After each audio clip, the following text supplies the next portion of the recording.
आजपर्यंत अनेक डायसवरती अनेक विचारपीठांवरती भूमिका मांडण्याची संधी मिळाली, परंतु लोकशाहीचा चौथा स्तंभ असणाऱ्या पत्रकारांच्या डायसवरती बोलत असताना नक्कीच थोडीशी भीती वाटते. पण भीती वाटत असताना एक कार्यकर्ता म्हणून ज्या काही गोष्टी या महाराष्ट्रामध्ये विशेष करून इतर राज्यांच्या तुलनेत प्रगत असं महाराष्ट्र, पुरोगामी म्हणून ओळखलं जाणारं महाराष्ट्र आणि मग या महाराष्ट्रामधले पत्रकार हे चौकस आहेतच. आणि मी याच्याही पलीकडे जाऊन मी चौथा स्तंभ का म्हटलं, कारण न्यायव्यवस्था सुद्धा ही तेवढा मोठा नाही न्यायव्यवस्थेवर बोलण्या एवढा, परंतु न्यायव्यवस्था सुद्धा डिले जे होतंय आपल्या देशामध्ये, कुठला न्याय डिले करणं म्हणजे एका अर्थानं न्याय नाकारणं आहे. तर याच्याही पलीकडं जबाबदारीची भूमिका आता जर या देशभरात कोण घेत असेल तर माझं असं खूप जबाबदारीनं मी असं म्हणेन की पत्रकारिता किंवा लोकशाहीचा चौथा स्तंभ आज जबाबदारीची भूमिका घेताना दिसतोय. अगदी देशामध्ये एखादी गोष्ट घटना जर घडली तर ती घटना लोकशाही विरोधी कशी आहे, सामान्य माणसाच्या विरोधी कशी आहे, सामान्यातली सामान्य एखादी गोष्ट सुद्धा या देश पातळीवरती कशा पद्धतीनं पत्रकार त्याला न्याय देतात हे तुम्ही आम्ही बघत आहोत. आता आज आरक्षणाच्या संदर्भात, ओबीसी रिझर्वेशनच्या संदर्भात गेल्या अनेक दिवसापासून आम्ही या महाराष्ट्रामध्ये आंदोलन उभं करत आहोत. आंदोलन उभं करत असताना आंदोलन कोण करतंय, आंदोलन करणाऱ्याची डेप्थ काय, आंदोलन करणाऱ्याचं आपल्या महाराष्ट्रापुरता विचार करायचा झालं तर 12 करोड जनतेबद्दल किंवा महाराष्ट्राच्या सामाजिक स्थितीगतीबद्दल आकलन काय आणि मग त्यांची मागणी काय.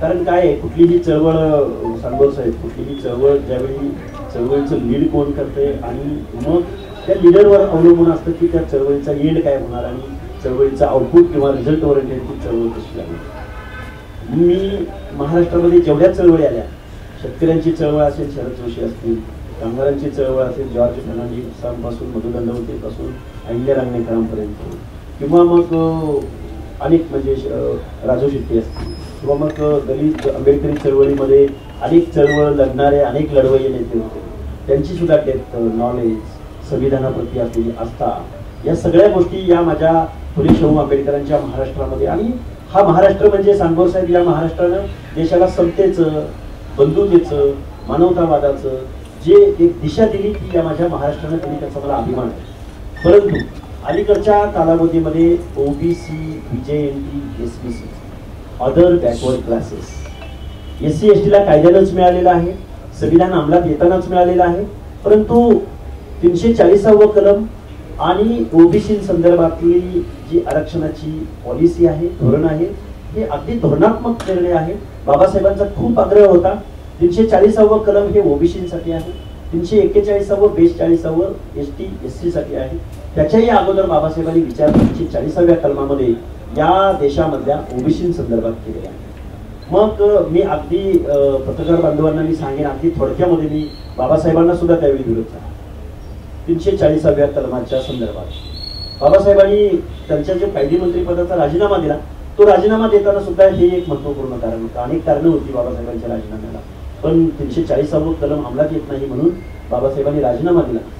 बाबासाहेबांना तत्कालीन आपल्या देशातल्या स्वातंत्र्य चळवळीच्या लढ्यातून तावून सुलापूर निघालेल्या नेत्यांनी प्रश्न विचारला होता की बाबासाहेब, गावगाड्यामध्ये दलितांच्या बाबतीमध्ये छूत अच्युतपणा पाळला गेला, त्यांना तुम्ही रिझर्वेशन देत आहात हे आम्हाला मान्य आहे, परंतु तुम्ही ओबीसींना म्हणजे गावगाड्यातला साळी मारी कोळी केली, हत्तर संजय लोणारी फरीद बिरोबरशी, नाभिक सुतार लोहार कुंभार, गावगाड्यातला बेरड रामोशी, अगदी मुस्लिमांमधला मणियार कुरेशी किंवा तांबोळी, या लोकांना तुम्ही रिझर्वेशन का देताय, त्यांच्याबरोबर छूत अच्युतपणा कधी पाळला गेला, कसा पाळला गेला आणि तुम्ही त्यांना रिझर्वेशन का देताय.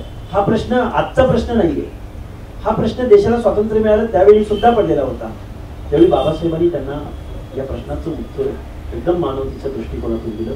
त्यांना तुम्ही सांगितलं गावकुसामध्ये, समाजव्यवस्थेमध्ये दीनदलितांच्या बाबतीत छूत अच्युतपणा पाळला गेला, पण डोंगराच्या कुशीला कुठेतरी कंजर भाताची वस्ती, डोंगराच्या कुशीला कुठेतरी बेरड रामोशी लागतोय, कुठेतरी डोंगराच्या कुशीला मेंढपाळ बांधव मेंढ्या चालतोय, किंवा बंजारा समाज तांड्यावरती राहतोय, वंजारी समाज शारीरिक श्रमाची स्थलांतरितांची कामं करतोय. आणि या लोकांना सुद्धा मला म्हणजे मग त्यात बलुतेदार आहेत, अलुतेदार आहेत, व्यवसाय करणारी लोक आहेत, गावातली घिसाडी आहे, लोहार आहे, मग त्यामध्ये गाडी लोहार आहे, त्यामध्ये म्हणजे खूप मी या गोष्टी तुम्हाला सांगू शकेन. या लोकांना सुद्धा सामाजिक न्याय भेटला पाहिजे, त्यांना सुद्धा शिक्षणाच्या प्रक्रियेत आपल्याला आणलं पाहिजे, त्यांचं सुद्धा सिव्हिलायझेशन आपल्याला करायचं आहे. ही भूमिका डॉक्टर बाबासाहेब आंबेडकरांची होती. परंतु मग या गोष्टी झाल्या नाही म्हणून मग डॉक्टर बाबासाहेब आंबेडकरांनी राजीनामा दिला. त्यानंतर जनता पार्टीचं सरकार आलं. अगदी थोडक्यात म्हणतो सांगतो साहेब. तर त्यानंतर मग जनता पक्षाचं सरकार आलं. जनता पक्षानं मग BP मंडल म्हणजे बिहारचे माजी मुख्यमंत्री बिंदेश्वरी प्रसाद मंडल या मुख्यमंत्र्यांच्या नेतृत्वाखाली जनता पार्टीच्या सरकारनं BP मंडल नावाचं एक कमिशन नेमलं. त्या कमिशननं महाराष्ट्रामध्ये सर्वे केला. आता महाराष्ट्रामध्ये काही लोक अगदी आकांड तांडव करतात की मंडल आयोगाचा अभ्यासच केला नाही, त्याची सर्वेच केला नाही, मग इथं अशा जाती घुसळल्या गेल्या, त्याचा कुठलाही सर्वे नव्हता. त्या लोकांनी कधीही ओपन आपल्या पत्रकारांच्या माध्यमातून मला त्यांना आव्हान आहे की तुम्ही कधी या गोष्टीवरती आपण चर्चा करायला या, आपण चर्चा करून तुम्हाला सगळी डॉक्युमेंटरी आणि सगळं त्यांनी जे एक्झर्शन केलेलं होतं मंडल आयोगानं ते मी तुमच्या समोर विथ प्रूफ मांडायला तयार आहे. दुसरी गोष्ट, तर मग मंडल आयोग इम्प्लिमेंट व्हायला म्हणजे 78 वगैरे त्यावेळी मंडल आयोग झाला, मंडल आयोग सबमिट झाला, पण तरीही दोन हात पडला. 92-93ला ज्यावेळी विश्वनाथ प्रताप सिंह नावाचे पंतप्रधान या देशाला लाभले आणि त्यांनी तो मंडल आयोग इम्प्लिमेंट करण्याचा निर्णय घेतला, त्यावेळी सुद्धा सांगोर साहेब कोर्टामध्ये तो चॅलेंज झाला. 9 जजेसच्या खंडपीठाने, काय बोलतो मी परत एकदा ऐका, 9 जजेसच्या खंडपीठासमोर अनेक सुनावण्या चालल्या आणि त्या सुनावण्यामधून मंडल आयोग इम्प्लिमेंट या देशामध्ये करण्याचा निर्णय झाला. आणि तो निर्णय झाल्यानंतर महाराष्ट्र हे पहिलं राज्य होतं की मंडल आयोगाची अंमलबजावणी करण्यात. म्हणून महाराष्ट्राला पुरोगामी महाराष्ट्र म्हटलं जातं. मंडल आयोग इम्प्लिमेंट होत असताना तो डायरेक्ट इम्प्लिमेंट नाही झाला, त्यामध्ये बायफर्गेशन सुद्धा झालं. त्यामध्ये VJND अ ब क ड असं बायफर्गेशन करणारा महाराष्ट्र हे एकमेव स्टेट आहे. मला अभिमान आहे त्या असं धोरण माझ्या महाराष्ट्राने या महाराष्ट्रामध्ये म्हणजे देशभरामध्ये महाराष्ट्रानं राबवलं. तत्कालीन मुख्यमंत्र्यांना मी याचं श्रेय निश्चित देईल. पण मला आत्ताच्या परिस्थितीमध्ये मला असा प्रश्न विचारायचा इथल्या व्यवस्थेला की सामाजिक न्यायाचं धोरण राबवण्यासाठी या 12 बलुतेदार, दलितदार, अखेरमुक्त जाती जमातींना सिव्हिलायझेशनच्या प्रक्रियेमध्ये त्याच्यासाठी हे रिझर्वेशन दिलेलं आहे. बरं, रिझर्वेशन कुणाला दिलं, का दिलं गेलं? रिझर्वेशन हे प्रतिनिधित्व आहे. या महाराष्ट्रामध्ये एक नॅरेटिव्ह सेट झालाय की आम्ही गरीब आहोत, आम्ही गरीब झालो, किंवा आमची जमीन आता 2 एकरावर आली, किंवा आम्हाला आता बेरोजगारी. त्याची कारणं वेगळी आहेत. या माझ्या मराठा समाजाच्या बांधवांना माझी कळकळीची हात जोडून विनंती आहे. आपल्यावर बेरोजगारी आली, आपल्यावर गरिबी आली, त्याची कारणं म्हणजे ओबीसीचं आरक्षण नव्हे. सांगितलं कोणी तुम्हाला की ओबीसीच्या रिझर्वेशनमुळे तुमच्यावरती ही वेळ आली आणि मग तुमच्यावरती बेरोजगारीची वेळ निश्चित आलेली असू शकते, परंतु मग ओबीसीचं आरक्षण मिळाल्यानंतर लगेच तुमची बेरोजगारी हटणार आहे हे कुणी सांगितलं तुम्हाला?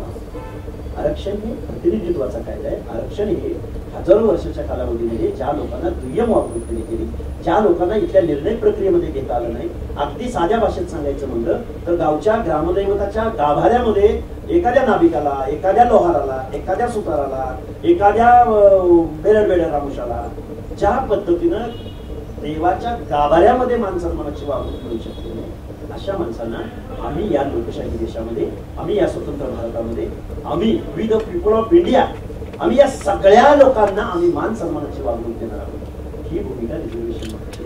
त्यामुळे आता रिझर्वेशन कडे बघण्याचा दृष्टिकोन आम्हाला मिळत नाही तर मग कसं मिळत नाही बघू. म्हणजे ही जी भाषा आहे ही व्यवस्था चॅलेंज करण्याची भाषा, संविधान चॅलेंज करण्याची भाषा, बेकायदेशीर वक्तव्य करणं आणि जी गोष्ट कधीच होणार नाही त्या गोष्टीची मागणी करायची आणि राजकीय म्हणजे हवेत गोळीबार करायची. हवेत गोळीबार करायचा, मग जनतेमध्ये मग सैरावैरा धावत सुटतात, एकमेकाच्या पायामध्ये पाय अडकतात, पडतात, मग खरं कोण, मग कोण पडलं कोण, मग कोणाला त्रास झाला, कोणाला काय झालं, हा असा प्रकार आता सध्या महाराष्ट्रामध्ये चालू आहे. आणि ही परिस्थिती चालू असताना आमच्या महाराष्ट्रामध्ये लोकप्रतिनिधी मात्र निवडणुकीच्या मोडमध्ये ते 5 वर्ष असतात. मी कायम माझ्या मनोगतामधून जे व्यक्त करत आलोय, निवडणुका व्हायच्या अगोदर 2 महिने मोडमध्ये, इलेक्शन मोडमध्ये असावं तुम्ही, इलेक्शन झाल्यानंतर 2-4 महिने तुम्ही इलेक्शन मोडमध्ये असावं. पण माझा पक्ष पडेल काय, माझ्या पक्षाला मतं मिळतील का नाही, मग मला माझ्या पक्षाला किती नुकसान होईल, मग आमचे आमदार पडतील काय, आमचे खासदार पडतील काय. अरे तुम्हाला सामाजिक न्यायाचं धोरण राबवायचं आहे या देशामध्ये, संविधान राबवायचं आहे, कायदा कानून राबवायचं आहे. मग आपल्या व्यवस्थेमध्ये एखादा जर मायक्रो घटक असेल, कमीत कमी आमचा बसंत होतो, मग तो मतदानामध्ये त्याचा इन्फ्लुएन्स दाखवू शकत नाही, प्रभाव दाखवू शकत नाही. म्हणून त्याचा सामाजिक न्याय हक्क अधिकार तुम्ही काढून घेणार, तो चॅलेंज करणार तुम्ही. की जो निवडणुकीमध्ये प्रभाव दाखवू शकत नाही. याच्यावरचे सोल्युशन काय? बाबासाहेबांना आपली साध्या भाषेमध्ये पंक्तीला बसलेल्या शेवटच्या घटकापर्यंत या लोकशाहीचा सुग्रास असा स्वयंपाक शेवटच्या घटकापर्यंत पोहोचवायचा होता. परंतु इथल्या वाढप्याने मात्र गेल्या 78 वर्षाच्या कालावधीमध्ये इथले नियोजन, इथली धोरणं, इथल्या विधानसभांचं प्रतिनिधित्व, इथल्या लोकसभांचं प्रतिनिधित्व, झडपीचे अध्यक्षपद, इथल्या कोऑपरेटिव्ह सेक्टरमध्ये कारखाने वाटपापासून ते कारखान्याचे डायरेक्टर बनण्यापर्यंत हा जो लोकशाहीचा सुग्रास असा स्वयंपाक आहे तो पाहुण्या रावळ्यांना वाढला, तोंड बघून वाढला. आणि या महाराष्ट्रामध्ये बहुसंख्य जनता इन्क्लुडिंग ऑल म्हणजे सगळ्या जात समूहाबद्दल बोलतो, फक्त एक त्या ओबीसी बद्दल नाही बोलत. तर आजही या महाराष्ट्रामधला सर्वात मोठा क्राऊड असा आहे की तो सामाजिक न्यायाच्या प्रतीक्षेमध्ये आहे. आणि नक्की हीच भूमिका घेऊन आम्ही जालना जिल्ह्यातल्या गुढीगोद्री गावामध्ये अंबड तालुक्यातल्या छोट्याशा गावामध्ये मी माझ्या गावापासून तिथपर्यंत गेलो. 368 किलोमीटरचा प्रवास रात्रभर करत असताना मला कुठल्या कुठल्या समस्यांना सामोरं जावं लागलं हे मी सांगितलेलं आहे. म्हणजे लोकशाही देशामध्ये आम्हाला तुम्ही इथंच करायचं नाही, मग इथंच करायचं आम्हाला पोलीस डिपार्टमेंट सांगत होते. म्हणजे या लोकशाही मधल्या नागरिकाला आचार विचार संचार स्वातंत्र्य असताना तुम्ही इथंच करायचं. म्हणजे अशा अनेक गोष्टी आहेत. तेव्हा बोलता बोलता मी बऱ्याच गोष्टी बोललो.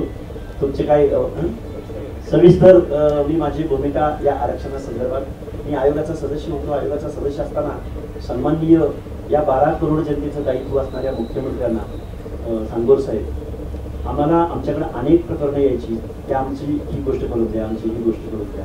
त्यावेळी आम्ही ह्या मायबाप सरकारला या महाराष्ट्राच्या नोकऱ्यांमधलं आणि पंचायत राजमधलं आणि विधानसभा आणि लोकसभामधलं प्रतिनिधित्व कुठल्या कम्युनिटीचं किती आहे याबद्दल आम्ही एक पत्र लिहिलं होतं. आणि त्या पत्राचे आणि एक मतानं आमच्या आयोगाला लिहिलं होतं. तर या सरकारला आम्ही 3 रिमाइंडर पाठवले. एकदा पत्र लिहिलं, वेळोवेळी महिन्याला 2 महिन्याला 2 महिन्याला आम्ही 1 वर्षभर रिमाइंडर पाठवत राहिलो. परंतु शासनानं आम्हाला हे नोकऱ्यामधलं, शिक्षणामधलं किंवा पंचायत राजमधलं रिप्रेझेंटेशन आम्हाला दिलं नाही, जेणेकरून त्या प्रतिनिधित्वाच्या जोरावरती आम्हाला काही धोरणात्मक निर्णय घेता आले असते. आम्ही इम्पेरिकल डेटा या महाराष्ट्राचा कलेक्ट करण्याचा आग्रह धरला, पण शासनानं त्याला आम्हाला सकारात्मक सुप्रीम कोर्टानं सांगून सुद्धा शासनानं आम्हाला सकारात्मक प्रतिसाद दिला. आमच्या या फुले शाहू आंबेडकरांच्या या महाराष्ट्रामधल्या सरकारला आमचा महाराष्ट्र पुरोगामी महाराष्ट्र कसा आहे ही दाखवण्याची संधी सुप्रीम कोर्टाच्या आदेशान्वये महाराष्ट्राला आली होती. परंतु महाराष्ट्रातल्या आमच्या जाणत्या लोकांनी ती संधी गमावली आणि पुरोगामी असणाऱ्या या महाराष्ट्रामध्ये आता कशा पद्धतीनं आपल्याला आंदोलनांना सामोरं जावं लागतंय तुम्ही सगळेजण पाहत असाल. त्यामुळं या गोष्टी व्हायला पाहिजे. बाबासाहेबांनी पण सांगितलं होतं की 10 वर्षाला ऑडिट झालं पाहिजे.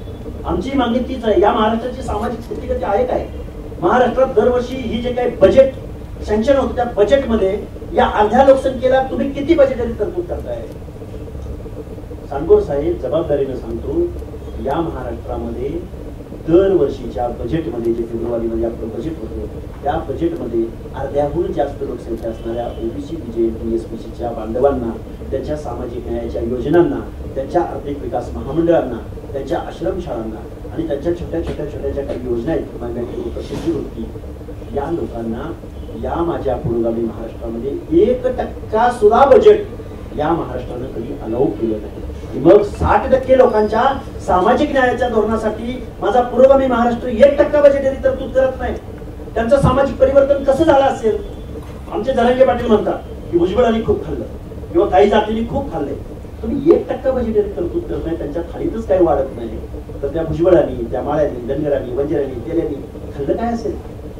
तुमच्याकडे तरतूदच नाही तर तरी खायाचा प्रश्न येतो कुठं? यावरती सुद्धा डिबेट करायला त्यांनी कधीतरी आमच्या आमने सामने यावं. अहो, कोऑपरेटिव्ह सेक्टरमध्ये 1-2 कारखाने बंद पडले तर आमचे देवेंद्र फडणवीस साहेबांनी आता एक वर्षभरापूर्वीची गोष्ट आहे, एक 10-12 कारखान्यांना जवळजवळ 1000-1500 कोटी रुपये अमित शहा म्हणजे देश लेवलला जी कोऑपरेटिव्ह सेक्टरमध्ये नवीन खातं निर्माण झालं त्या खात्याअंतर्गत प्रत्येक कारखान्याला 125 कोटी, 130 कोटी, 150 कोटी, आमच्या हर्षवर्धन पाटलांच्या कारखान्यांना, आमच्या मोहिते पाटलांच्या कारखान्यांना आणि खऱ्या पण वाटल्याप्रमाणे तुम्ही सह्या करून त्यांना बजेट सँक्शन करताय, अनुदान देताय त्यांना. पण इकडं ओबीसीच्या या महाराष्ट्रामध्ये एकाही जिल्ह्यामध्ये ओबीसी साठीचं वसतिगृह नाही. असेल तर तुम्ही पत्रकार बांधवांनी मला सांगावं. आम्ही आयोगाचा सदस्य असताना आम्ही बहुजन कल्याण खात्याकडून प्रत्येक कलेक्टरला त्याचा फलक घ्यायला लावला बहुजन मंत्र्यांकडून, तर या महाराष्ट्रामधल्या 3 जिल्हाधिकाऱ्यांनी फक्त आमच्या जिल्ह्याला असं वसतिगृह बांधण्यासाठी आम्ही जागा उपलब्ध करून देऊ शकतो. म्हणजे 3च जिल्हाधिकाऱ्यांनी फक्त समर्थता दर्शवली. बाकीच्या सगळ्या जिल्हाधिकाऱ्यांनी आमच्याकडे अशी कुठलीही जागा नाही, आमच्या महसूलकडे अशी कुठलीही जागा उपलब्ध नाही असं लेखी निवेदन बहुजन कल्याण खात्याच्या माध्यमातून. हा पुरोगामी महाराष्ट्र असू शकतो. अर्ध्याहून लोकशाहीच्या बाबतीमध्ये त्यांचे हक्क अधिकार डावलण्याच्या संदर्भामध्ये जर आमचं मायबाप सरकार 12 करोड जनतेचं उत्तरदायित्व स्वीकारलेलं, कॉन्स्टिट्यूशन मध्ये म्हणजे संविधानात्मक सत्ता घेऊन तुम्ही मंत्रिमंडळामध्ये तुम्ही रिफॉर्म करता, मंत्रिमंडळ मुख्यमंत्री वगैरे असं संविधानिक सरकार जर या महाराष्ट्रामध्ये असं ओबीसीच्या बाबतीमध्ये वागत असेल तर आपण ठाम भूमिका घेतली पाहिजे. या भूमिकेतून एक सर्वसामान्य कुटुंबामधला माणूस बोलायला लागला आणि लोकांचा प्रतिसाद मिळायला लागला. ते मी अगदी थोडक्यात अगदी मला ज्या भाषेत सांगता येते त्या भाषेत मी तुम्हाला सांगण्याचा प्रयत्न केला.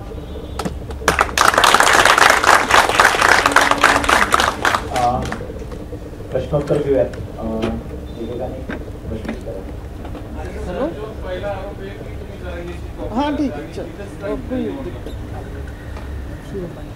एक तर त्याला पार्श्वभूमी अशी होती माझ्या मनातली सांगतो मी की याच्या अगोदर 2-3 ठिकाणी उपोषण झालं. एक होतं सावित्रीबाई फुलेंच्या जन्मगावी नायगावला आदेश जमदाडे नावाच्या तरुणाचं. तिथं तिथला साधा लोकप्रतिनिधी सुद्धा फिरकला नाही, म्हणजे ते बेदखल केलं गेलं. त्यानंतर आमच्या भगवानगडाच्या पायथ्याशी कीर्तने नावाच्या तरुणाचं एक उपोषण झालं. त्या उपोषणाकडे सुद्धा तिथला लोकलचा प्रतिनिधी सुद्धा गेला नाही. आणि एक चौंडीला आंदोलन झालं होतं, तिथं सुद्धा तिथला कलेक्टर वगैरे आणि आजी माझी एखादा आमदार सोडला तर तिथेही कोणी गेलं नाही.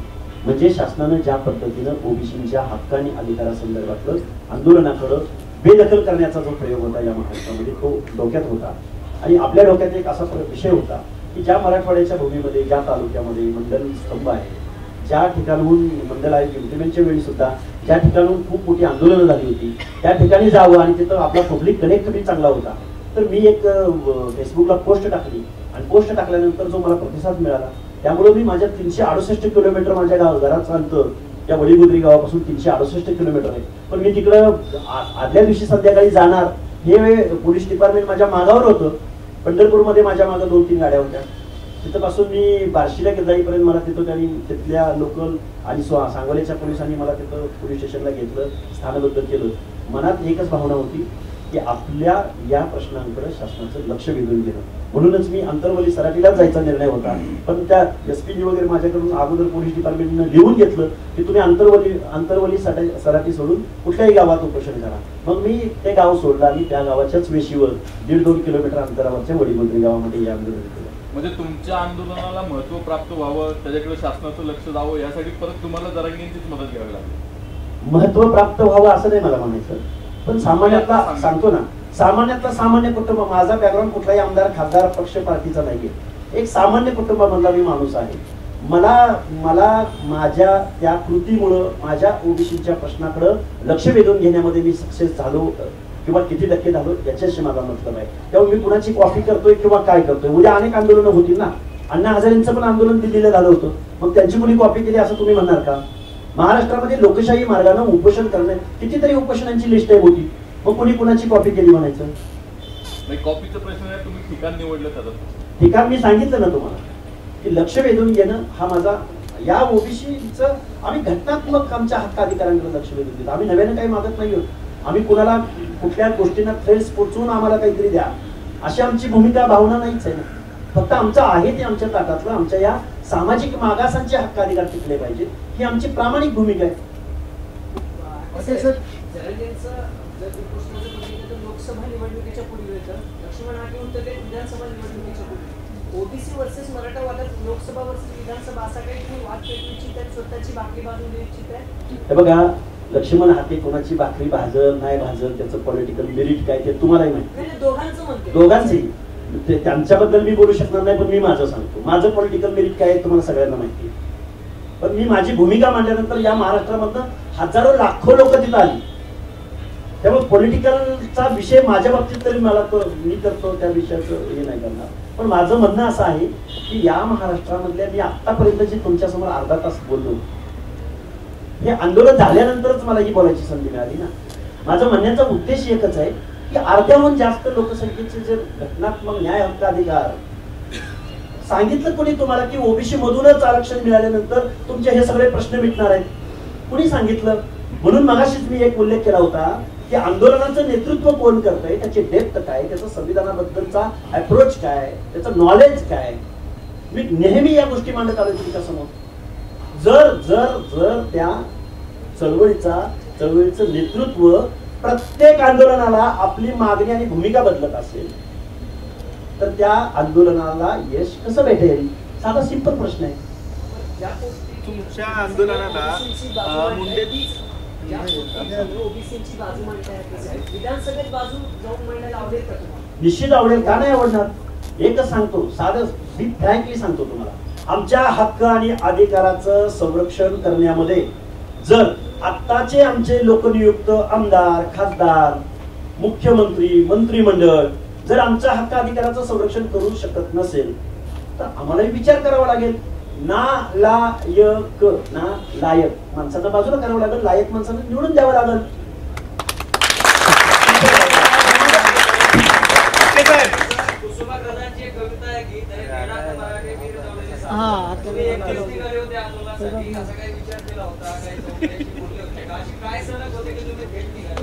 वेडात मराठे वीर दौडले सात, कारण त्यांचा राजा छत्रपती शिवाजी महाराज.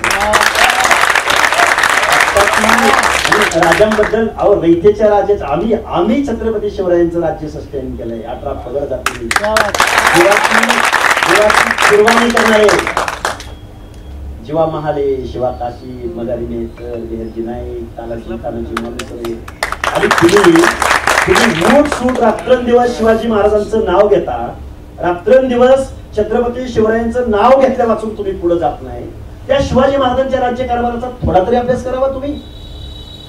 छत्रपती शिवरायांचा राज्यकारभाराचा अहो आम्ही 18 पगड जाती शिवाजी महाराजांना राजा मानत होतो. त्यावेळी तुम्ही सगळ्यात जास्त लढाया, जबाबदारीने बोलतोय, कुठल्याही इतिहासकाराला ना, सगळ्यात जास्त लढाया छत्रपती शिवरायांना आपल्या आप्तस्वकीयांशी कराव्या लागलेल्या. तुम्ही आदिलशाह, बादशाह तिकडं सरदारक्या, वतनदारक्या करत होता. त्यावेळी 12 मावळ प्रांतातली ही 18 पगड जातीची माणसं आमचा राजा, आमचा रयतेचा राजा छत्रपती शिवाजी महाराज म्हणत होते.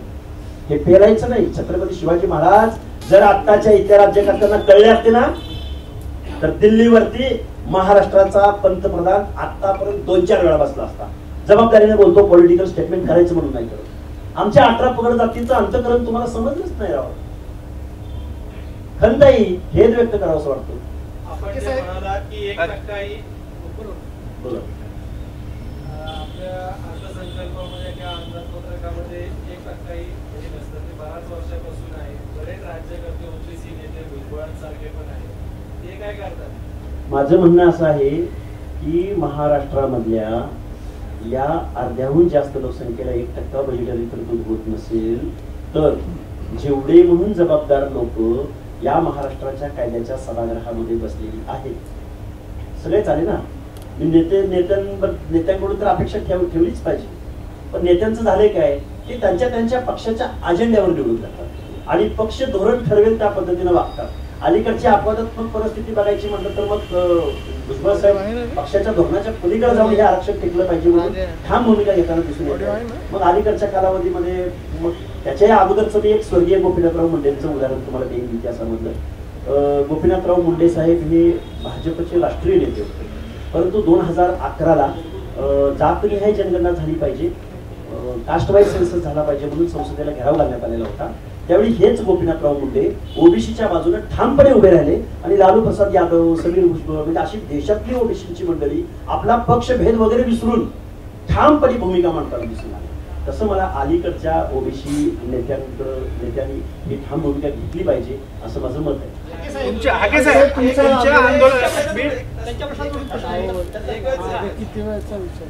आता हे तुम्ही भूमिका म्हटले, मुंडे साहेब होते, भुजबळ साहेब होते,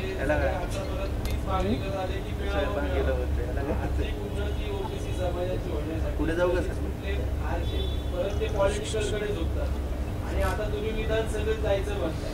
तुम्ही त्याच परत शूज घेऊन जाणार ना कुठल्या तरी पक्षाच्या, परत पक्षात अडकणार. आमचं म्हणणं असं आहे, आत्ताच्या ज्या आम्ही भूमिका मांडत आहोत, या भूमिका मांडत असताना जर येऊन घातलेल्या निवडणुकामध्ये 5, 25, 50 फ्रेश चेहरे जर या कायद्याच्या सभागृहात जाणार असतील तर पॉलिसीचा ऑडिट करण्यास भाग पडू आम्ही. 1% आता मी मांडतोय ना, चॅलेंज स्वीकारावं, इथल्या मुख्यमंत्र्यांनी स्वीकारावं. तुम्ही जे सांगितलं सभागृहात गेल्यावर कुठल्या तरी पक्षाच्या त्याच्या व्यतिरिक्त महाराष्ट्रामध्ये ओबीसीची चळवळ, मुवमेंट, पक्ष अशी पुढचे अनेक पर्याय असू शकतात. पण आता त्याच्यावर लगेच त्याच्या कन्क्लुजनला येणं, आता आमच्या हक्काने अधिकार टिकले पाहिजेत. किमान ओबीसीच्या मनामध्ये आपल्या हक्क अधिकाराविषयी जागृती निर्माण झाली पाहिजे. आपल्या व्यवसायाच्या पलीकडं, आपल्या इस्त्री करणे, आता समजा आमचा डोकी आहे किंवा नापिक आहे, आपल्या दुकानाच्या पलीकडं आपल्याला घर बांधण्याने घरामध्ये 4 लेकरांना 4 कपडे मिळणं, याच्या पलीकडे काहीतरी मान सन्मानाची काहीतरी एक भावना असते, कायद्याचं सभागृह असतं, तिथं आपलं प्रतिनिधित्व असलं पाहिजे. हे आम्ही मांडण्याचा प्रयत्न करणार आहोत. ती प्रोसेस अजून राजकीय रिझल्ट ओरिएंटेड प्रोसेसला आम्हाला मेबी अजून खूप वेळ लागू शकतो. ओबीसीचा नवीन पक्ष स्थापन, एक मिनिट ठाके साहेब, तुम्ही म्हणताय की ओबीसी भाजप म्हणते की डीएनए हा ओबीसी आमचा, भाजप सत्तेत आहे, वाढती भाजप आहे, आणि मराठा समाज म्हणतो की ओबीसीने 70 वर्ष आमचं आरक्षण खाल्लं. नेमकं तुम्हाला वाढलं की त्यांनी खाल्लं किती? हे बघा, मंडळ आयोग इम्प्लिमेंट झाला 93-94ला. त्यामुळं म्हणूनच मी मगाशी म्हटलं की नेतृत्व, चळवळीचं नेतृत्वाची डेप्थ नॉलेज असावी लागते. 70 वर्ष वगैरे मंडळ आयोग कायदेशीरदृष्ट्या इम्प्लिमेंट व्हायला 70 वर्ष, 27-28 वर्ष झाली. त्यामुळे 70 वर्ष खायचा प्रश्न येत नाही, एका प्रश्नाचं उत्तर. आणि दुसरा प्रश्न भाजपचा डीएनए. भाजपचा डीएनए असेल तर भाजपनं पुढे आलं पाहिजे. अरे सामाजिक न्यायाची भूमिका घ्या म्हणतोय ना आम्ही, जी संविधानाला अपेक्षित आहे, जी कायद्याला अपेक्षित आहे. आणि तुम्ही जर ठाम भूमिका घेणार नसेल तर तुम्हाला त्याचा सेटबॅक निश्चित दिसेल. ओबीसीलाही आता कळत आहे, आमच्या ओबीसीच्या मुलांच्या हातातही आता अँड्रॉइड फोन आहेत, तेही जज करतायत, तेही तुलना करतायत. यार आपलं प्रतिनिधित्व कुठं आहे? आपली बाजू देशाच्या संसदेत मांडणार कोण? जर एससी आणि एसटीला कायदेशीर रिझर्वेशन नसतं तर मग त्यांची अवस्था काय झाली असती? आम्ही कल्पना पण करत नाही. ओबीसीचा बघा, काही लोक म्हणतात की माळी धनगर बंजाऱ्यांनी हे आरक्षण पूर्ण खाऊन टाकलंय. मी जबाबदारीने सांगतो, ज्या महाराष्ट्रामध्ये 2 नंबरला धनगरांची संख्या म्हणून सांगितलं जातं, त्या धनगराचा गेल्या 78 वर्षाच्या कालावधीमध्ये एकही खासदार या देशाच्या संसदेत निवडून जाऊ शकला नाही. याचं उत्तर आहे का इथल्या व्यवस्थेकडे? त्याचं उत्तर असं आहे की निवडणूक जिंकण्याची संधी इथल्या कुठल्या पक्षाकडून मिळत नाही.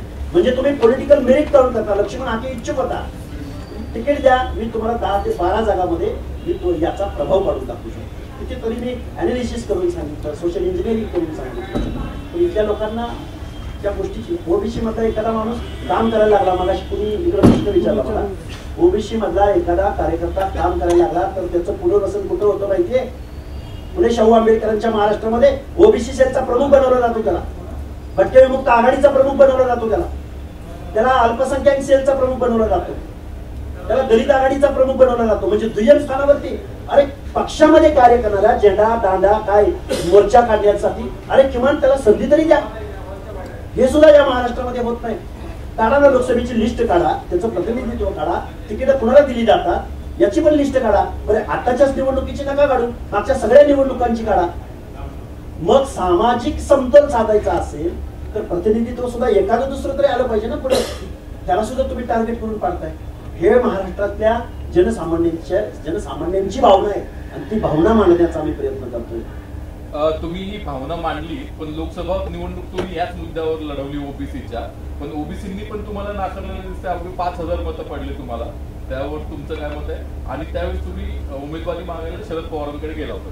निश्चित गेलो होतो पवार साहेबांकडे. पवार साहेबांना आम्ही तशी त्यांची मानसिकता पण झालेली होती, त्यांनी डिक्लेअर पण केलं होतं. पुन्हा काय झालं ते त्यांचं त्यांना माहिती. पण माझ्या मताच्या संदर्भातलं मी एक तुम्हाला इतिहासातलं उदाहरण सांगेन. इतिहासामध्ये सांगोळ साहेब आपल्या पुण्यामध्ये महात्मा ज्योतिराव फुले, बघा मी खूप जबाबदारीनं आणि खूप सिरियसली या गोष्टी बोलतोय की इंग्रजांनी ठरवलं होतं की आता आपण या शहराचा विकास करत आहोत. आपली एक कॉप्ट करून पहिली बॉडी होती आणि त्यांनी असं ठरवलं की काही सदस्य आपण हे लोकनियुक्त घ्यायचे. म्हणजे लोकशाहीचं प्राथमिक अवस्था होती त्या परिस्थितीमध्ये. मग निवडणुका लागल्या या पुणे म्युनिसिपल कॉर्पोरेशनच्या. त्यावेळी महात्मा ज्योतिराव फुले एक वेताळामधून उभे राहिले आणि भवानी पेठेमधून उभे राहिले. 2 ठिकाणून ते निवडणुकीला उभे राहिले. एक विचारवंत माणूस, तज्ज्ञ माणूस, इंग्रजांच्या दृष्टिकोनातून एक चांगला प्रभाव असणारा माणूस निवडणुकीला उभे राहिले. महात्मा ज्योतिराव फुलेंना वेताळामधून 0 मतं पडली आणि जे भवानी पेठ वगैरे तो जो वार्ड होता त्या वार्डामधून त्यांना 2 मतं पडली. पण त्याच महात्मा ज्योतिबा फुलेंच्या प्रतिमेला नमस्कार केल्या वाचून या कायद्याच्या सभागृहामध्ये एकही माणूस जाऊ शकत नाही. अजून एक त्याला लागूनच प्रश्न, ज्या डॉक्टर बाबासाहेब आंबेडकरांनी या देशाला संविधान दिलं, लोकशाही दिली, इथल्या देवाधिकांना सुद्धा समतेचं तत्व, सामाजिक न्यायाचं तत्व जमलं नव्हतं, ते बाबासाहेबांनी दिलं. त्याच डॉक्टर बाबासाहेब आंबेडकरांचा पराभव याच देशात झालाय. त्यामुळं मी त्यांचं उदाहरण देतोय. मला 5,000 मतं पडली, मी ज्या लोकसभेमध्ये निवडणुकीला उभं राहिलो, अहो तोच ओबीसी, त्याला जर हक्क अधिकार कळत असते, आपला लोकप्रतिनिधी देशाच्या संसदेमध्ये गेला पाहिजे, ही जी भावना आहे, ही भावना तर या ओबीसीच्या मनामध्ये पॉलिटिकल आपली डिसेन्स व्हॅल्यू दिसली पाहिजे. ही भावना आजपर्यंत सामान्य माणसाच्या मनात नाही ना. कारण अरे धनगरानं कुठं खासदार व्हायचं असतं का राव? त्यानं कुठं तिकीट मागायचं असतं का? गावातल्या कोळ्यानं, तेल्यानं, गावातल्या बेरड रामुशानं, अरे त्यांनी कुठं लोकसभेचं तिकीट मागायचं असतं का? हे फॅक्ट आहे आजची. फॅक्ट अँड फॅक्च्युअल पासून मी तर कसं काय त्याला अपवाद असू शकतो? मला माझं काम वाढवावं लागलं, या लोकांचं प्रबोधन करावं लागलं. काशीरामांची भूमिका, काशीरामांनी परिवर्तन करून दाखवलं, त्या भूमिकेत जावं लागलं आणि मी त्याला 50 वर्ष सुद्धा जातील. त्यामुळे मी लगेच आभाळात पडलो काय, मी लगेच निवडून आलो काय? 5,000 हे माझ्यासाठी अनुभव असेल. अरे कोणी फॉर्मच भरू शकत नाही, तिथं मी फॉर्म भरायचं डेअरिंग करतोय. एक मेंढपाळाचा मुलगा ज्याच्या घरामध्ये 4 गाड्या अनाउन्सिंगला तो लावू शकत नाही, तो 8 दिवसामध्ये काय परिवर्तन करणार? ही व्यवस्था आहे फ्री अँड फेअर इलेक्शन लढण्याची. सामान्य माणसाला परत या सामाजिक उतरंडीमधल्या छोट्या जात समूहामध्ये 2य स्थान ज्याला दिलं गेलंय, त्या माणसाने निवडणूक लढण्याचं फ्री अँड फेअर वातावरण आज आहे लोकशाहीत, असं म्हणायचंय तुम्हाला? महात्मा फुलेंचं उदाहरण दिलंय का तुलना केली? तुलना मी कारण मी पहिलंच सांगितलं तुम्हाला, तुम्ही या प्रश्नावर येणार हे मला माहित होतं. पण मी बाबासाहेब आंबेडकर आणि महात्मा ज्योतिबा फुले या महामानवांचं उदाहरण दिलंय तुमच्या समोर. तुलना करण्याएवढा मी एवढा मोठा अजिबात असायचं कारणच नाही. तुम्ही हे प्रश्न विचारल्यावर मला माहित होतं. सांगितलं भाजप सर, तुम्हाला भाजप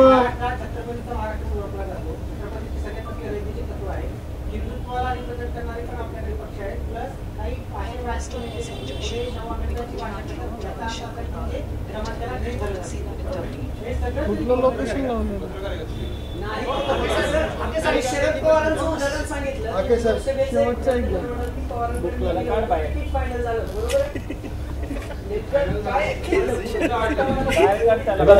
बघा पवार साहेबांच्या 10 विनिंग उमेदवारांची यादी बघा. पवार साहेब मंडल आयोग इम्प्लिमेंट करत असताना मुख्यमंत्री पवार साहेबच होते. कधी काळी, मी खूप जबाबदारीनं बोलतोय, कधी काळी पवार साहेबांच्या डाव्या उजव्या बाजूला आमचे उचल्या कार म्हणजे काही काळी समाजातले लक्ष्मण माने दिसायचे, कधी काळी नादो महानोर दिसायचे, कधी काळी या गावगाड्यातल्या सोशल इंजिनिअरिंगचे काही घटक त्यांच्या आजूबाजूला रामदासजी आठवले दिसायचे. आज ओबीसीचं आरक्षण हे सामाजिक दृष्ट्या मागासांना दिलं गेलंय, त्यांचं प्रतिनिधित्व आहे, ते सस्टेन झालं पाहिजे. ही भूमिकाच फक्त पवार साहेबांनी घ्यायची आहे ना. त्यांचा प्रभाव आहे ना महाराष्ट्रावर. अरे महाराष्ट्रामधून 48 पैकी 48 जागा आम्ही निवडून देऊ. आमचे पवार साहेब जर देशाचे पंतप्रधान होणार असतील तर आम्हाला वाईट वाटायचं कारणच नाही ना. पण तुम्ही निवडणुकीचं व्याकरण एवढं आत्मसात केलं, सराईतपणे निवडणुका जिंकण्याची टेक्नॉलॉजी तुमच्याकडे आहे, पण आमचं अंतकरण तुम्ही समजून घेत नाही. मगापासून मी सांगतोय आम्हाला 1% मध्ये संधी मिळते. मगापासून मी तुम्हाला, अरे लक्ष्मण हाके एक मेंढपाळाचा पोरगा आहे, त्याच्याकडे मॅन मनी मसल पॉवर कशी असेल? त्यांना मोहिते पाटील नावाचा माणूस त्यांना 1 दिवसातच त्यांना प्रवेश दिला जातो. प्रश्न असा होता, तुम्ही सुरुवातीला पवारांकडे गेला, लोकसभेचं तिकीट मागवलं, तुम्ही बोललात की अनेकांनी आम्हाला संधी दिली नाही, तुमचंही बरोबर आहे की संसदेत नाही, मग तुम्ही भाजपकडे पण जाणार होता, हे नक्की आहे का? तुम्हाला एक प्रकारे मी महाविकास आघाडीच्या घटक पक्षामधला मी कार्यकर्ता होतो. मी भाजपच्या धोरणावर सातत्याने टीका करत आलोय, आजही करतोय. माझं म्हणणं काय होतं, मी एक कार्यकर्ता म्हणून मला थोडीशी जाणीव झाल्या, माझ्याकडे इकॉनॉमिकल मॅन मनी मसल पॉवर नाहीये हे मलाही मान्य आहे ना. मी एज्युकेटेड माणूस आहे, मला माहिती आहे ना निवडणुका लढण्यासाठी आणि जिंकण्यासाठी काय मेरिट लागतं. पण मी प्रयत्नच करू नये हे कुणी सांगितलं? मी प्रयत्न लोकसभेला करू नये. मी म्हणतोय ना की आमचा एकही खासदार निवडून गेला नाही. मग तो निवडून जाण्यानं काय होणार होतं ते सांगतो तुम्हाला, की एवढी मोठी संख्या असून धनगराचं जर रिप्रेझेंटेशन या महाराष्ट्रात होत नसेल तर मग गावगाड्यातल्या छोट्या घटकाचं प्रतिनिधित्व या देशाच्या संसदेमध्ये किंवा महाराष्ट्राच्या संसदेमध्ये प्रतिबिंब त्याचं जर उमटणार नसेल तर या माणसांना सामाजिक न्याय मिळणार कसा, की ज्या कायद्याच्या सभागृहामधनं तुमची धोरणं ठरतात, कायदा लिहिला जातो, पॉलिसी ठरवल्या जातात. आमचं काय म्हणणं आहे, आमचं म्हणणं आहे त्याचा इम्पेरिकल डेटा कलेक्ट झाला पाहिजे, कास्ट वाईज सेन्सस झाला पाहिजे. पारध्यांची घरं माझ्या या महाराष्ट्रामध्ये किती आहेत? अरे तेवढी काय 1000 असतील, 2000 असतील. एवढ्या आपल्या आवाढव्य बजेट समोर त्या 1000-2000 पारध्याची घरं बसवायला, त्यांना एका गावामध्ये एक 2 गुंठा 3 गुंठा त्याला जागा उपलब्ध करून द्यायला, किंवा फुलांच्या खाली जे डोंबारी राहतो, जे भीक मागणारी लोक आहेत, त्याची खूप मोठी हैराण केस आहे. मी एक तास त्याच्यावरती बोलू शकतो. मी त्याच्यावर आर्टिकल लिहिलेले. ती तशी का वागतात, ती ओंगळवाणी का राहतात, ती गदडी का राहतात, मी त्यांच्यापर्यंत पोहोचलोय. मी त्यांचा प्रश्न विचारले. त्या तिथल्या एका माणसानं सांगितलं, त्या जात पंचायतीच्या अध्यक्षानं, की आम्ही जर आमच्या लेकीबाळी जर भीक मागत असताना स्वच्छ वागल्या, त्यांनी तोंडाला लाली पावडर लावली, टिकली लावली, गंध लावला, तर समाजातली जी काही वासनांत मंडळी, त्यांचं आरोग्य, त्यांची सामाजिक सुरक्षा, जर त्या स्वच्छ वागून जर त्या फुलाखाली बसल्या तर त्याचं काय होईल? आमची जात पंचायत अलाव करत नाही या गोष्टी. ही फॅक्ट आहे माझ्या फुले शाहू आंबेडकरांच्या महाराष्ट्रामध्ये. शेवटातल्या शेवटात आणि छोट्यातल्या छोट्या घटकाला सुद्धा न्याय देणार आमचं संविधान. एक सुद्धा घटक असा नाही की तो संविधानाच्या बाहेर जातो आणि संविधानामध्ये त्याच्याबद्दल तरतूद केली गेली नाही. इथं OBC, other backward classes, ST, schedule tribes, SC, schedule caste, अरे प्रत्येकाचे पॅरामीटर्स वेगळे आहेत, प्रत्येकाचे निकष वेगळे आहेत, प्रत्येकाचा तोंडावळा वेगळा आहे, प्रत्येकाची जगण्याची संस्कृती वेगळी आहे, प्रत्येकाकडे पाहण्याचा इथल्या व्यवस्थेचा दृष्टिकोन वेगळा आहे. हे संविधानाला अपेक्षित आहे. त्याला दिलं मग आम्हाला का देत, त्याला दिलं मग आम्हाला का देत नाही? हे उत्तर नाहीये. हे घटनाविरोधी आहे, हे बेकायदेशीर आहे. प्रश्न आहे, आता तुम्ही म्हणताय प्रतिनिधित्व भेटत नाही. गोपीचंद पडळकर आंदोलनातून आलेले नेते आमदार झाले, तेच तुमच्या स्टेजवर. भुजबळ साहेब आंदोलनातून आले, तेच तुमच्या स्टेजवर. आणि तुमचं शिष्टमंडळ भेटायला गेला असताना सरकारकडं तुम्ही सातत्यानं म्हणत होतात भुजबळ साहेब जे सांगतील, भुजबळ साहेब जे सांगतील. त्याचाच आरोप जरांगे करतायत की तुमचं आंदोलन सरकार प्रेरित आहे. हे बघा, या महाराष्ट्रामध्ये जर तिथल्या मंत्रिमंडळामध्ये जबाबदारीनं जर कोण तिथं आपली भूमिका मांडत असेल, की ज्याला यातलं थोडंफार इन्फॉर्मेशन आहे, माहिती आहे, पण माहिती आणि इन्फॉर्मेशनच्या पलीकडे जाऊ, ज्यांनी ओबीसी आरक्षणासंदर्भात ठाम भूमिका घेतलेली आहे, त्या कुठंतरी सरकार आणि आपण याच्यामधला दुवा असला पाहिजे ना. मीच म्हणजे आणि माझ्याच कानात सांगा, हे कुठलं तत्व आहे? माझं वेगळं असू शकतं ना, की बाबा आम्ही सरकारमध्ये मंत्री आहेत ते प्रभाव टाकू शकतात. पण सरकारमधल्या मंत्र्यांनी छगनरावजी भुजबळ आधी गेल्या वर्षभरापासून ओबीसीच्या बाजूने भूमिका घेतलेली आहे आणि त्याचे थ्रेड सुद्धा अनुभवलेले आहे. ते बदनाम आहेत, ते खलनायक आहेत ओबीसीच्या प्रश्नासाठी. 450 जातीची भूमिका मांडल्यानंतर त्यांना आज खलनायक म्हणून उभं केलं जात आहे. अहो तुम्ही चित्रपट आहे, त्या चित्रपटामध्ये सुद्धा नॅरेट सेट करताय तुम्ही, जो संविधान विरोधी आहे, जो घटना विरोधी आहे, जो ओबीसीच्या हक्क अधिकाराविषयी भूमिका घेतो, त्या माणसाला थ्रेड्स पोहोचवणार आहे. हे संविधानाला अपेक्षित आहे, हे लोकशाहीला अपेक्षित आहे. कशी काय त्या चित्रपटांना परवानगी मिळते की ज्या चित्रपटाचा प्रभाव इथल्या जनमानसावर पडू शकतो? म्हणजे संविधानाकडे, आरक्षणाकडे तुम्ही या भावनेनं पाहता? या प्रश्नाची पण उत्तर मिळणं अपेक्षित आहे. त्यामुळे आम्ही कुणावर विश्वास करणं. आरोप एक होतो भुजबळांचं सगळं आंदोलन तुम्ही चालवता, असा थेट आरोप केला जातो. भुजबळ साहेबांना मीच कसा काय सापडतो? महाराष्ट्रामध्ये किती लोक आहेत आणि खूप पॉवरफुल पण माणसं आहेत ना. लक्ष्मण हाके कोण, कुठला, काय लक्ष्मण हाकेची बॅक हिस्ट्री? लक्ष्मण हाके कसा काय सापडला भुजबळ साहेब? दुसरा पण पर्याय त्यांच्या जवळ असू शकतो ना. हाके साहेब, फर्ग्युसनची नोकरी सोडून तुम्ही ते 12 किलो वजन कमी करण्यासाठी गेले, तुम्ही कामगार तुम्हाला भेटले, काय होतं? अहो साहेब, नोकरी कधी सोडली? चांगली नोकरी सोडली. किती वर्षापूर्वीची गोष्ट आहे. अरे 2003 ते 2005 मधला कालावधी किती? आणि मी ऊसतोडणी मजूर कधी होतो? ज्यावेळी शिकत होतो त्यावेळी होतो ना. आता पण माझ्या वस्तीवरची लोक, आता आमचं गाव ऊस पडतं दिवाळीला साहेब, ही फॅक्ट आहे. कोण तोडतं ऊस? आता मी परत सामाजिक त्याला टच देतो. कोण तोडतं ऊस? बंजारा समाजाची तांडेच्या तांडे ऊस तोडले जातात.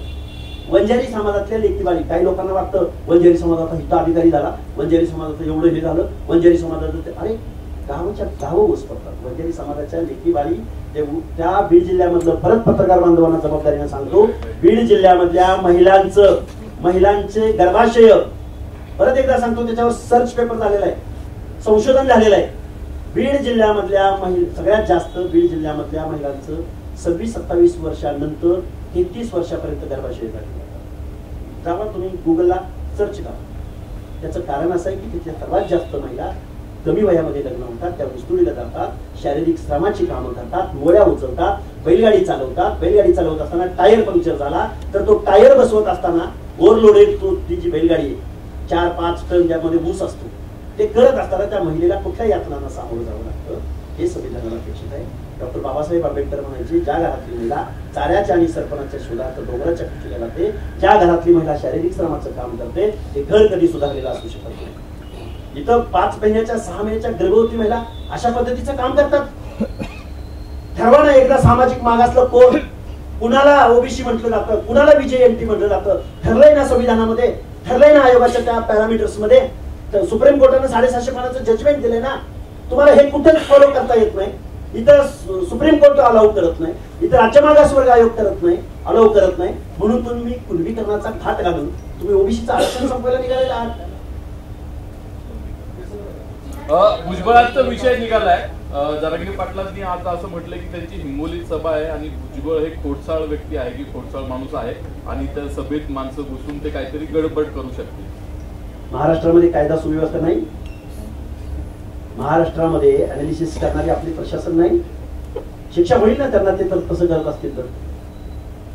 इथं प्रशासन नावाची गोष्ट आहे की नाही कायदा आणि सुव्यवस्था हँडल करणारी. त्यांचे रिपोर्ट गेले असतील ना ते करतील ना प्रतिकात्मक कारवाई भुजबळ साहेबांवर, स्थानबद्ध करतील, त्यांना तिथं काय लॉक मध्ये हे करतील. ताजे आहे ना प्रशासनाला. उगाच बेछूट आरोप करायचे कुणावर काहीतरी त्याला लॉजिक असावं. बरं आजपर्यंत एवढ्या गोष्टी झाल्या, मग कायदा आणि सुव्यवस्था त्यांना अटक का करत नाही तर ते त्यात जबाबदार असतील तर. मातेरे गावामध्ये जी दगडफेक झाली आमच्या रॅलीवर, काही तिच्या प्रशासनाला माहित नाही कुठल्या लोकांनी दगडफेक केली, कुठल्या शेतातनं केली, कुणावर दगड मारले गेले माहित नाही तिच्या पोलीस डिपार्टमेंटला, असं तुम्हाला म्हणायचंय.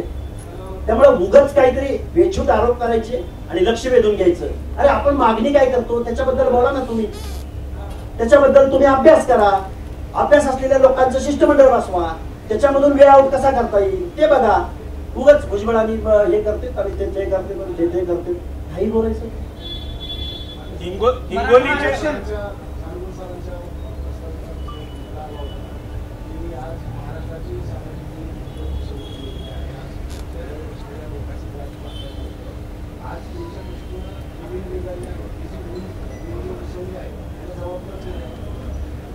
या महाराष्ट्रामध्ये लोकप्रतिनिधी अजिबात जरांगे पाटलांना जबाबदार धरणार नाही.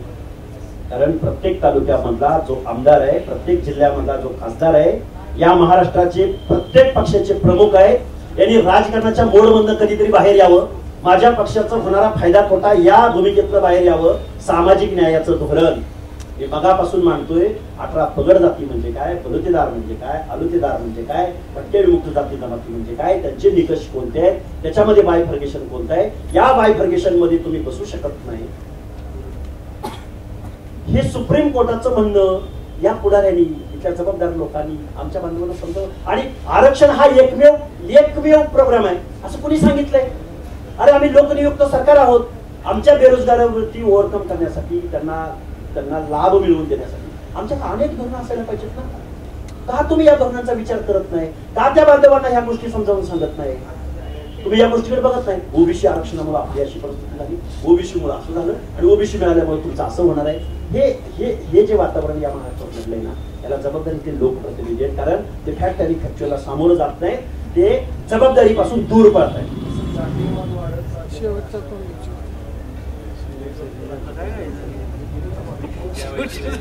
जोपर्यंत लोकशाहीला निवडणुका जिंकण्यासाठी ज्या गोष्टी हव्या असतात किंवा निवडणुका जिंकण्याच्या गणितामध्ये ज्या गोष्टी बसतात त्या गोष्टी इथले पुढारी करत राहतील.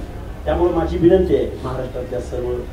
आणि अजून एक गोष्ट, मगाशी तुम्ही तो प्रश्न विचारला, इथले लोकप्रतिनिधी जसे जबाबदार आहेत तसे काही निवृत्त न्यायाधीश आहेत, हे खूप जबाबदारी निवडून. काही निवृत्त न्यायाधीश आहेत, काही विचारवंत मंडळी, काही लेखक मंडळी, ज्यांना गावगाडा माहिती आहे, ज्यांना बलुता आलुता माहिती आहे, ज्यांना सामाजिक न्यायाचं धोरण माहिती आहे, ज्यांना 340वा कलम माहिती आहे, ती लोक सुद्धा मूग मिळून बसते. एवढी वानवा आहे माझ्या महाराष्ट्रामध्ये विचारवंतांची की जे फॅक्टवरती बोलायला तयार नाहीत. कुठे गेले लेखक, कुठे गेले निवृत्त न्यायाधीश, कुठे गेले विचारवंत मंडळी? का बोलायला, का पुढे येत नाही? चला आपण बसूया एकत्र आणि याच्यावरती आपण धोरण ठरवूया. कुणी सांगितलं आज मराठा बांधवांच्या 30 ते 40 तरुणांनी आत्महत्या केल्यात? मी जर मनापासून एवढी जर ओबीसी विजय एंट्री बद्दल संवेदनशील पद्धतीनं ऍज पर कॉन्स्टिट्यूशन भूमिका मांडत असेल, सामाजिक न्यायाच्या दृष्टिकोनातून मी भूमिका मांडत असेल, तर त्या 30-40 तरुणांनी आत्महत्या केली, त्याच्याबद्दल सहानुभूती आमच्या मनात असणार नाही का? त्याला जबाबदार कोण? त्या 30-40 तरुणांनी आत्महत्या केल्या, त्याला कुणी सांगितलं की ओबीसीच्या आरक्षणामुळे तुझ्यावर ही वेळ आली? त्याच्या शेतीचे प्रश्न आहेत, त्यानं जे क्रॉप काढलेलं आहे, म्हणजे त्यानं जे उत्पादन घेतलंय त्याला त्याचा दर मिळत नाही, त्याबद्दल तुम्ही कोण बोलत नाही. बरं, इथं रिपीट अगेन एकाच घरातली 4-4, 5-5 मंडळी निवडून येतात. इथल्या लोकशाहीचं केंद्रीकरण झालंय. या देशामध्ये लोकशाहीची सत्तेमधून पैसा आणि पैशामधून सत्ता ही विकासाची बेट तयार झालीत. ही विकासाची बेट कुणी तयार केली? हा विकास कॉर्पोरेट का झाला नाही? माझ्या मराठवाड्यामध्ये पाण्याची योजना का पूर्ण होत नाही? विकासाची बेटांचं केंद्रीकरण झाले, त्याचं विकेंद्रीकरण. या धोरणाबद्दल कोण विचारवंत आहे का नाही या देशामध्ये? कोण अर्थतज्ञ आहे का नाही? एखादा अमर्त्य सेन आहे का नाही या महाराष्ट्रामध्ये? एखादा अर्थशास्त्राचा प्राध्यापक, कुलगुरू, प्राचार्य आहे की नाही या महाराष्ट्रामध्ये? महाराष्ट्राच्या स्थितीगतीवर बोलायला कोण तयार आहे की नाही? काय चाललंय नक्की महाराष्ट्रामध्ये? 200 कारखाने आहेत महाराष्ट्रात. कुणाकडे मालकी? इथल्या शिक्षण संस्था आहेत. बरंच जबाबदारीनं सांगतो, आजही ओबीसीचा बॅकलॉग इथं पूर्ण केला जात नाही. आजही सामाजिक न्यायाच्या धोरणासाठी जे रिझर्वेशन दिले गेले, इथल्या अनेक संस्था आहेत. उदाहरणासह मी तुमच्या समोर परत 1 तास मांडेल तुमच्या समोर. मागासवर्गीय कक्ष हा शिक्षण संस्था चालकांच्या धोरणावर चालतो, आमदार खासदार मंत्र्यांच्या धोरणावर चालतो.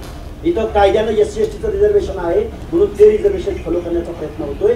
SCचं फॉलो होतोय, पण STचं रिझर्वेशन आजही त्यांच्या जागा इथल्या संस्थांमध्ये भरल्या जात नाहीत. याच्यामध्ये विद्यापीठ आहेत, नामांकित विद्यापीठ आहेत. राज्य मागासवर्ग आयोगाचा सदस्य म्हणून 2-3 वर्ष काम करत असताना झोपा नाही काढलं. मी रात्रंदिवस काम केलंय. प्रत्येक जिल्हाधिकारी कार्यालयाला पदर खर्चानं जाऊन मी आढावा बैठका घेतल्यात. प्रत्येकाचा अनालिसिस करायचा मी प्रयत्न केला. मी छोटा कार्यकर्ता आहे, मी खूप मोठा तज्ञ आहे, विचारवंत आहे असं मला म्हणायचं नाही, पण मला जी फॅक्ट दिसली ती फॅक्ट पूर्ण भयानक आहे. ती फॅक्ट ज्या वेळी मी एका विषयावर, एज्युकेशन असेल, कोऑपरेटिव्ह सेक्टर असेल, म्हणून मी हा पुरोगामी महाराष्ट्र, हा प्रतिगामी महाराष्ट्र आहे असं माझं म्हणणं आहे. हाकेसाहेब, धनगर आरक्षणाची मागणी होती. धनगरांना एसटी मधनं आरक्षण मिळावं यासाठी 2014ला मोठं आंदोलन झालं. देवेंद्र फडणवीसांनी आश्वासन दिलं तर महिन्याभरात तो प्रश्न मार्गी लागेल. तुमचं काय भूमिका आहे? धनगरांना एसटी मधनं आरक्षण मिळावं का? त्यासाठी तुम्ही लढणार आहात का? तो प्रश्न का तुम्ही तो प्रश्न सोडून दिलाय? तुम्ही जरांगेंच्या भाषेत मला बोलायला, पण याचं उत्तर आहे माझ्याकडे, उत्तर देतो ना. 2014ला उपोषण करता हा लक्ष्मण हत्याच आहे. मीच उपोषण सोडलंय देवेंद्र फडणवीसांच्या. पण विषय असा आहे, त्यावेळी हा ओबीसी आरक्षणाचा विषय नव्हता. आमची धन गड आणि र ही 4 पिढ्यांची लढाई आहे. पण आता जे 27% रिझर्वेशन आहे ओबीसीचं कायदेशीर, त्या 27% रिझर्वेशन मध्ये 3.5% रिझर्वेशन हे धनगर समाजाच्या वाट्याचं आहे. म्हणजे डोंगराच्या पल्याड आमचं एसटीचं आरक्षण आहे, त्याचं तुम्ही तिकडे बोर्ड दाखवणार आणि आमचं या ताटातलं याचं संरक्षण कोण करणार आहे? इथं भरून तालुक्याने करायचं का या 27% रिझर्वेशनचं संरक्षण? त्यामुळे आमच्या ताटातलं आम्हाला वाचवावं लागेल. मुलं शिकतायत, बेडपाळाची मुलं शिकतायत. आश्रम शाळामधली संख्या कुणाची आहे?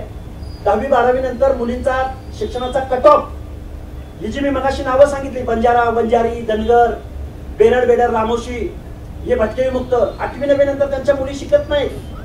या कट ऑफ वरती महाराष्ट्र शासन, मुख्यमंत्री, सचिव याच्यावरती कधी नजर फिरवणार आहेत का? 8वी नंतर कुणाची लेकरं शिकत नाहीत. आश्रम शाळामध्ये 7वी पर्यंत आश्रम शाळा असली तर पुन्हा तिथे LC काढायला त्यांचे पालक जात नाहीत.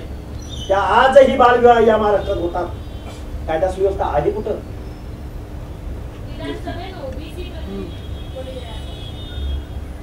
ओबीसी प्रतिनिधित्व उमेदवार लोक विधानसभा निवडणुकीला आमचं मी मगाशी मी सांगितलं, जरांगे पाटलांनी 288 उमेदवार पाडायचं ठरवलेलं आहे. त्यांना आमच्या शुभेच्छा. हे पडले पाहिजेत सगळे, प्रश्नच नाही. ज्यांना संविधान, ज्यांना कायदा कळतो, नवीन बघा, दर 10 वर्षाला प्रश्न बदलतात, समस्या बदलतात. संविधानाला बेस मानणारे, प्रत्येकाचा गिव्ह रिस्पेक्ट, टेक रिस्पेक्ट, प्रत्येकाच्या हक्क अधिकाराचा रिस्पेक्ट करणारी माणसं जर कायद्याच्या सभागृहात येणार असतील, जरांगे पाटलांना शुभेच्छा आहेत आमच्या. 288 पडले पाहिजेत. मुख्यमंत्र्यापासून सुरुवात झाली पाहिजे, ते फार इकडे त्या घनसावंगीचे आमदार राजेश टोपे पर्यंत.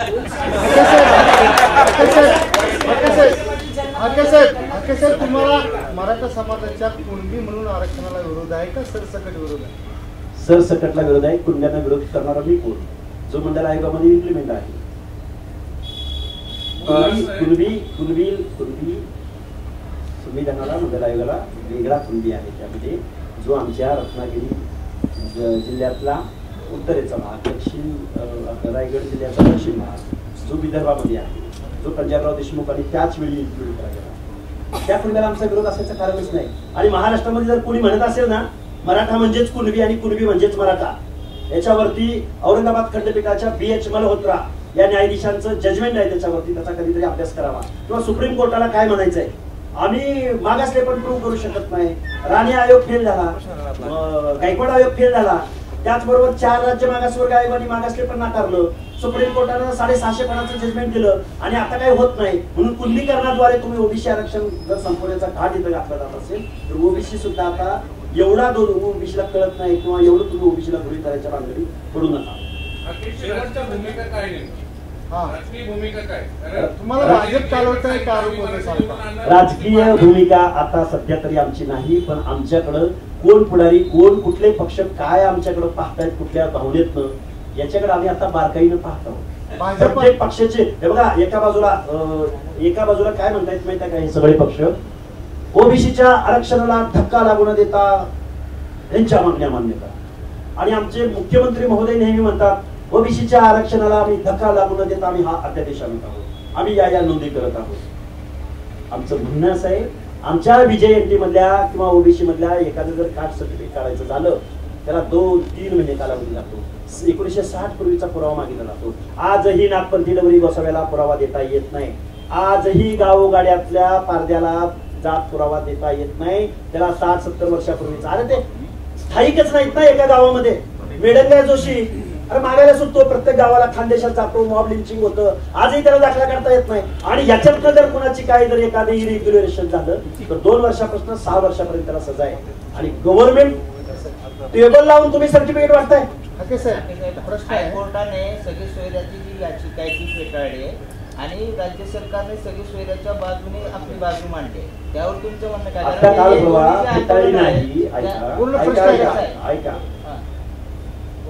दोन्ही आंदोलनाचा प्रश्न तिथेच आहे. ते म्हणतात सगळे सोयऱ्याची अंमलबजावणी करा, आरक्षण द्या, तुम्ही म्हणताय आमचा वाचवा. सगळे सोयरे या शब्दाचा शब्दशः अर्थ तुम्हाला सांगतो मी. सगळे सोयरे याबद्दल कुठली व्याख्या कुठल्याही कॉन्स्टिट्यूशन डिक्शनरीमध्ये नाही, कुठल्याही जजमेंटमध्ये नाही, ना सुप्रीम कोर्ट ना वेगवेगळे आपले जे काही उच्च न्यायालय आहे त्यांच्या कुठल्याही जजमेंटमध्ये त्याची डेफिनेशन नाही. दुसरा प्रश्न, सगळे सोयरे म्हणजे काय तुम्हाला सांगतो. गावामध्ये एका माणसाला जर 1 कुणब्याचं सर्टिफिकेट भेटलं, त्याचं काढलं देणं, तर त्याच्या सगळ्या पाहुण्यांना, रावयांना, बावकीतला, बाजूच्या गावातला, मग त्या गावातला, मग त्या गावातला, मग आमचे जरांगे पाटील, आमचे बंधू ते काय म्हणतात की आम्ही 80% आता ऑलरेडी घुसलोय आणि या अध्यादेशाद्वारे आता आम्ही 20% घुसणार. काय चाललंय, कुठली भाषा? राज्य सरकारने बाजू मांडली. हो ना, मग तेच बोलतोय की राज्य सरकार असं कसं एका याची बाजू. अरे तुम्ही 12 करोड जनतेचे मुख्यमंत्री आहात, तुम्ही 60% ओबीसीच्या सामाजिक न्यायाच्या बाजूने बोलत नाही. कुठलीही पॉलिसी तुमची नाही. त्यांच्या आंदोलनाला रेड कार्पेट घातलं जातं, ओबीसीच्या आंदोलनाकडे बघतही नाहीत.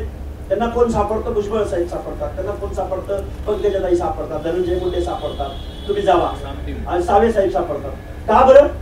या महाराष्ट्राच्या मुख्यमंत्र्यांनी, जबाबदार मंत्र्यांना, जो महसूल मंत्री आहे, जो अर्थमंत्री आहे, जो काहीतरी धोरण ठरवू शकतो, एखादं नवीन आश्वासन देऊ शकतो, का पाठवत नाही तुम्ही? तुम्हाला ओबीसीचीच माणसं दिसतात.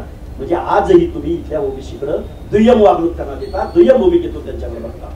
राज्याचे मुख्यमंत्री जातीवादी भूमिकेचा राज्य सरकार हक्क असतो माझा पहिल्यापासून दावा आहे आणि मी ठामपणे ही भूमिका मांडतो. कारण आमचे मुख्यमंत्री महोदय 12 करोड जनतेचे मुख्यमंत्री आहेत. त्यांनी तशी शपथ घेतलेली आहे. तुम्ही कसं काय 7% लोकांच्या हक्काने अधिकाराकडे दुर्लक्ष करताय? या प्रश्नाचं उत्तर मुख्यमंत्र्यांनी कधीतरी द्यावं. ओबीसीचं नेतृत्व करणार की पक्ष काढणार ओबीसीचा पुढे गरज पडली तर? तुम्ही म्हणाला की बघा, पक्ष वगैरे असा कुणी काढून कुणाच्या वैयक्तिक महत्वाकांक्षी पक्ष मोठा होत नसतो. पक्ष हे काळाचं, चळवळीचं, सामाजिक व्हॅक्युमचं अपत्य असतं. पक्ष ठरवतील ना महाराष्ट्रामध्ये जनता पक्ष काढायचं का नाही काढायचं. एवढा मी मोठा आहे का नाही मला माहिती नाही अजिबात. त्यामुळे पक्ष वगैरे समाज ठरवेल महाराष्ट्रातला. 60% लोक ठरवतील ना. आपल्याला सुद्धा या कायद्याच्या सभागृहात गेलं पाहिजे. आणि त्या दिवशी पक्ष निघेल त्या दिवशी लोक आतमध्ये जातील. पण सीएमचं झालं, फडणवीसांचं काय? ते म्हणतात ओबीसी आमचा डीएनए आहे, पण ते काही तुम्ही घेतलंय ओपनली. डीएनए असता किंवा असेल तर तरी पुढे यावं आमचं आरक्षण वाचवण्यासाठी. अजून आतापर्यंत नसतील आले, पण आता पुढे यायला काय हरकत आहे? घ्या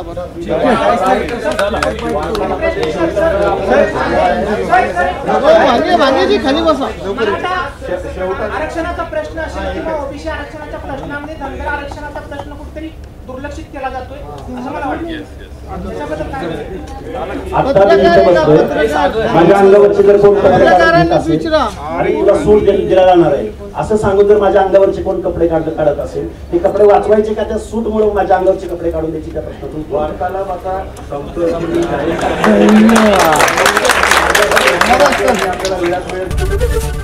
एबीपी माझा, उघडा डोळे बघा नीट.